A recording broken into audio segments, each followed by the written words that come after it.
Por si las cosas no estuvieran a punto de la ebullición, se ha desatado una nueva guerra entre Estados Unidos y Rusia y ahora en un frente que no se menciona mucho, pero donde realmente también hay un gigantesco control global y es por el gas natural.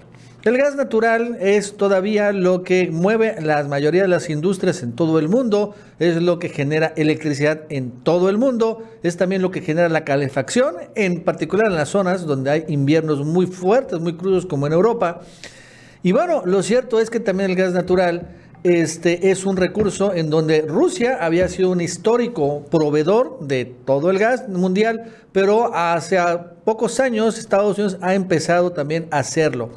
¿No? Antes no era tan importante, pero con las técnicas del fracking en Estados Unidos, empezó a producir inmensas cantidades de gas natural Estados Unidos y empezaron entonces ahora sí los gringos a convertir a los rusos por el gas. Y bueno, lo cierto es que en esta guerra por el gas natural, que repito, mueven todas las industrias, es realmente uno de los hidrocarburos más importantes precisamente para las fábricas y para los hogares. Europa empezó a ser el campo de batalla porque Europa pues no tiene gas. Entonces Europa o compra a Rusia el gas, y que es lo que siempre había hecho de una u otra manera, y por lo tanto pues mantenía relaciones diplomáticas, a pesar de que no se quieran mucho entre ambos países, bueno, entre Europa y Rusia, pero bueno, el gas los unía. Pero entonces poco a poco Estados Unidos empezó a llevar gas a Europa y bueno, al final aquí es donde empezaron a surgir malas tensiones entre ambos países, ¿no? Porque Estados Unidos quiere que los europeos rompan con Rusia para que ellos sean los únicos proveedores de gas.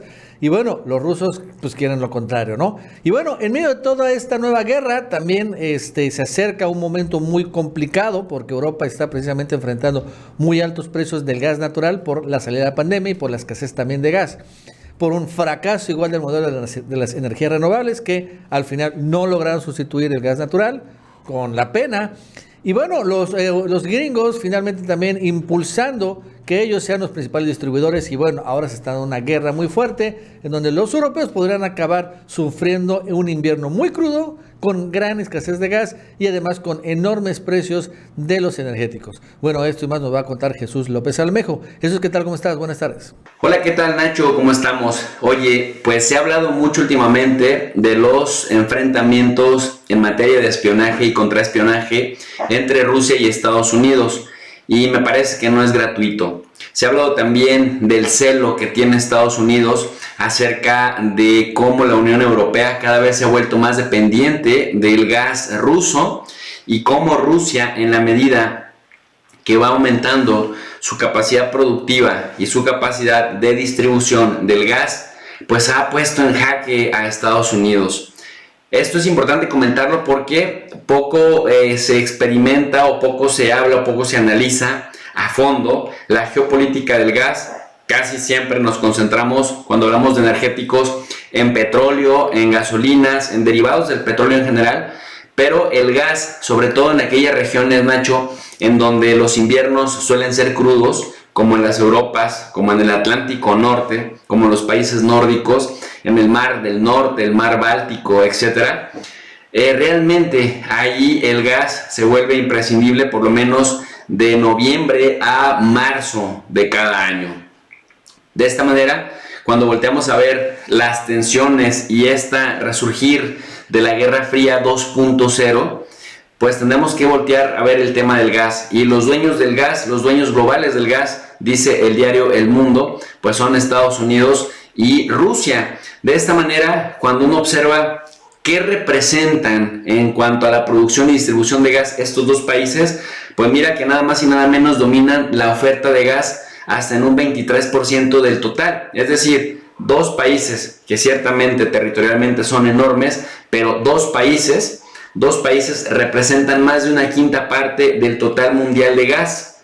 Y sobre todo, en el caso de Estados Unidos, llama mucho la atención que ha subido bastante, hasta en un tercio ha superado a Rusia por la técnica del fracking, esta técnica contaminante, esta técnica que genera mucho malestar a los pueblos de alrededor de los lugares en donde se lleva a cabo el fracking, los ríos subterráneos, etcétera. Que por cierto, tú recordarás que en México, en Colombia y en algunos países de América Latina, pues los legisladores generalmente del ala derecha pues aprobaban en sus reformas energéticas la práctica del fracking y la defendían apasionadamente. Pues hoy vemos que Estados Unidos le ha sacado a países como Rusia mucha ventaja por esta capacidad para desarrollar esa práctica.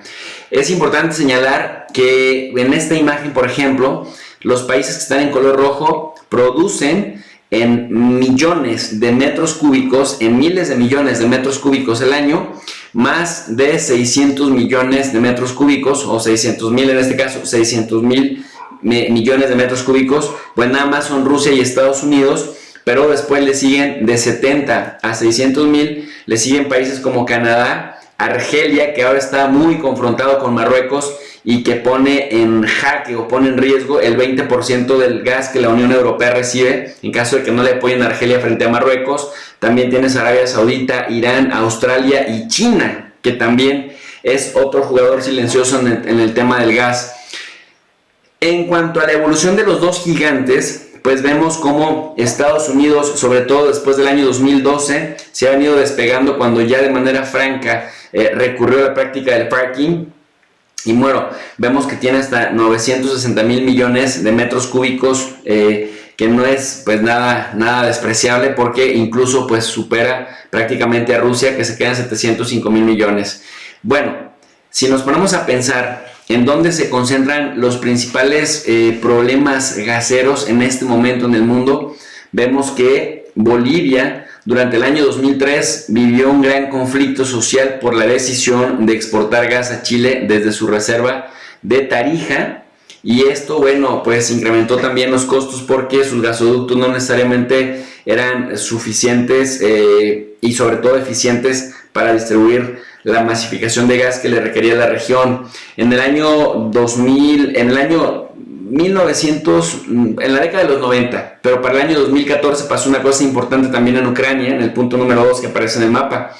Pues en la década de los años 90, el presidente de Ucrania reconoció que Kiev robaba gas de la tubería que va por Europa, por Ucrania, y Moscú cortó el tráfico de 2014. Yo había mencionado la palabra huachicoleaba, es decir, los huachicoleros de Ucrania hicieron que Rusia se metiera en un conflicto con Europa, y me preguntaban, ¿qué es huachicolear? Bueno, huachicolear es justamente lo que hacen algunas bandas criminales de extraer de manera ilegal petróleo o gas de los gasoductos o los oleoductos que pasan por ciertas regiones que no están lo suficientemente vigiladas. Eso es huachicolear, y los ucranianos huachicoleaban el gas o el petróleo de Rusia que se distribuía hacia Europa.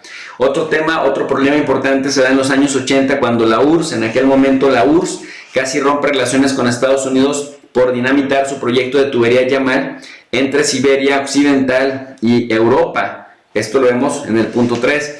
En el punto 4 se beneficia Turquía de un conducto que lleva gas de Azerbaiyán a Europa, y esto pues ha generado que abiertamente Turquía apoya a Azerbaiyán en su guerra con Armenia, y China, Xi Jinping reclama desde hace años la soberanía de las islas Senkaku, que poseen grandes reservas de gas natural. Mucha gente que no está tan familiarizada con los asuntos de geopolítica en el Asia-Pacífico dicen, ¿y por qué se pelean por unas islas que no tienen población y que no tienen gran extensión? Bueno, porque en sus reservas hay gas natural, y esto está siendo clave para revolucionar también la producción para el desarrollo global.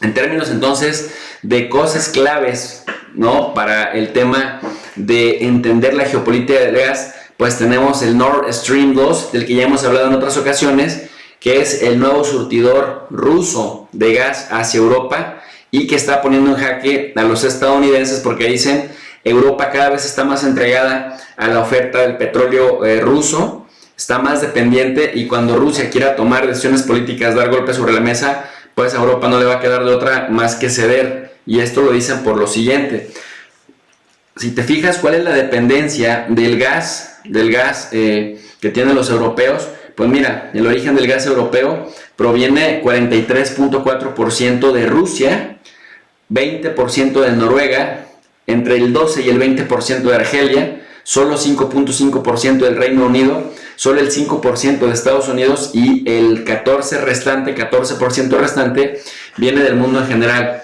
Entonces, si en algún invierno a Rusia se le ocurre cortar el gas a los europeos, la van a pasar bastante mal. Así que estas son las razones por las cuales hay que estar virando hacia la geopolítica del gas, Nacho, porque de esto va a depender que la reconfiguración política, diplomática y también económica de la región, pues se cierna en torno a las decisiones relacionadas al gas natural.